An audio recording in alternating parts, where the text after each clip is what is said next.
The direct analogy I make to the quad is in the fact that the four sons of Dasharath, Rama, Bharat, Lakshman and Shatrughan, after having slain Vali, Lord Ram actually makes a special effort to reach out to his son Angad. There will be countries or people or figures who would be closer because you share interests, you have common way of looking at things. There are other convergences.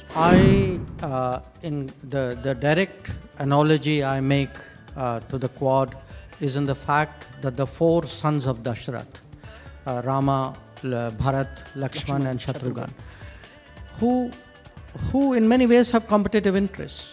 Rama has been exiled, so there is this gathering in the forest where the two brothers who've gone into exile are meeting the other two who have come from the capital.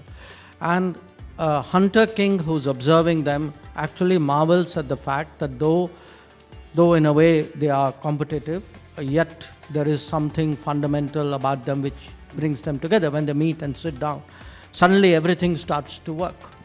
That's the quad analogy that I have brought.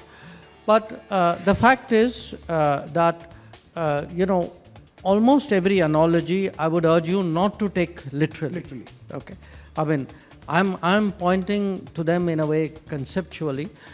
I would shift your question really more towards the Vishwamitra direction, and the idea that look, unless you have a broad, the broader your connections. Now, obviously, all relationships are not going to be the same.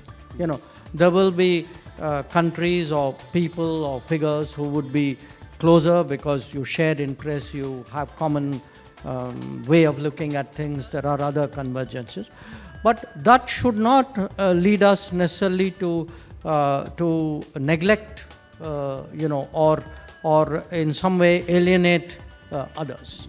So again, I put it to you, I would give you a Ramayana analogy here, which is after having slain Vali, Lord Ram actually makes a special effort to reach out to his son Angad.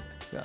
So the idea is why create problems when you don't need to? In fact, if you make an effort, you mitigate or you obviate or you solve a problem. So to me, it's an interesting exercise of diplomacy where you don't start with strong preconceived likes and dislikes. You try to create as broad a sort of landscape for yourself as possible. But within that, there will be priorities.